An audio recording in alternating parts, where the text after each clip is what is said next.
Assalamualaikum and hi. My name is Muhammad Aminuddin and my friend is Muhammad Hakimi. So today we will tell you guys about the story of a giant white-backed crocodile which is known as Bujang Senang. So basically the purpose of our speech is to let people know that the legend of the Bujang Senang is actually a fact.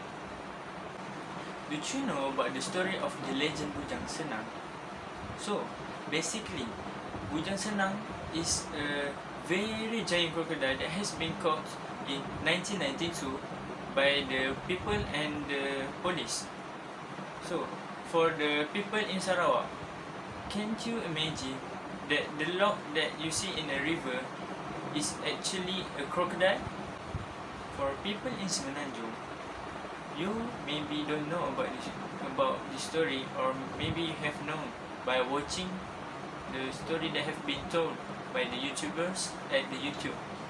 But for people in Sarawak, they might have known the story from generation to generation. We also use with confidence to get the story by refers to many resources like YouTube and websites. However, the story is a real story and real time that happens in 1941 until 1992.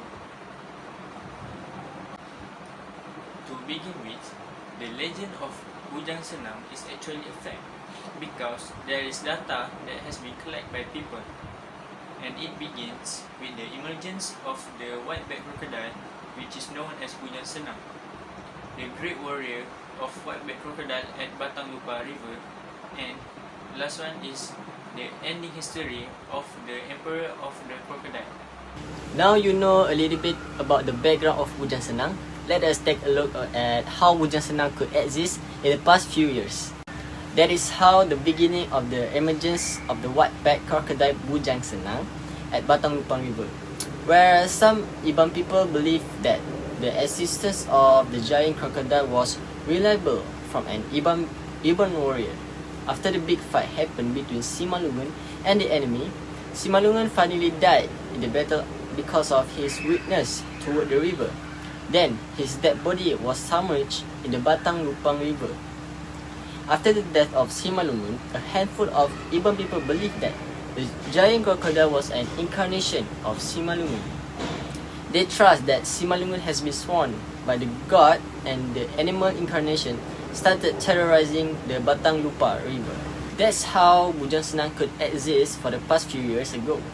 Now, let us jump into the details about what he did till Bujang Senang feared the Iban people. For the past few years, Bujang Senang was a great warrior along the Batang Lupa River. It is because between 1982 and 1991, there were almost 13 Iban people who were victims of the Bujang Senang. That incident happened because the giant size of Bujang Senang could devour the prey with just one bite. Then, when 1982, Bujang Senang was getting great attention when he devoured the chief of Bagan from the Pali Longhouse at Sri Aman. Day by day until May 1992, Dayang Anak Bayang became the last victim towards the Bujang Senang. The tragedy happened when she was crossing the Balapan River with her mom. After the Iban people heard about the news, they were angry with the killer and then decided to hunt the assassin Bujang Senang. Now you know the epic moment that Bujang Senang did to the people of the village between 1982 to 1991. But we have reached the second when he gets killed. This part is to story the ending of the emperor of the crocodile. After a few days of hunting Bujang Senang, finally Bujang Senang was besieged in the One River area. Furious with the killing incident, Iban people and the police pursued the Bujang Senang and then tried to kill him. At that time, there was something real tragedy happened. The Iban people and the police failed to kill the Bujang Senang with the spears and ordinary bullets, until one of the Iban shamans came and then suggested an alternative way to end the crocodile. He proposed to use nails as a bullet. Then, after a few minutes, Bujang Senang died after receiving about 40 shots with the centimeters bullets of nails.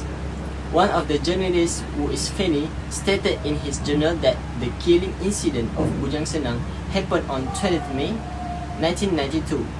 The skull of Bujang Senang on display at Taman Buaya Jong Museum. It symbolizes the existence of Bujang Senang to the people nowadays. So, there are a few details about the story of the life of Bujang Senang, how it ends, what it did to the villagers, and how it became fatal. Now, we have reached the end. Let us jump into what we can conclude about Bujang Senang. The first one, it is believed that Simalungun has been sworn by the god and become a crocodile, which is known as Bujang Senang. Next, there are almost 13 Iban people who were victims of the Bujang Senang. And the last one, Bujang Senang was caught and killed by the Iban people and police on 20 May 1992. There are a few things that you can get from this story, which is the first one. The legend of the 15 to 20 feet crocodile is actually a fact. Furthermore, you must not having grudge with people because it will give a bad impact to the other people. And the last one, you guys can rewatch this video and take note about what the values that you can get from this story. So I think that's all from us. So thank you. See you soon. Bye.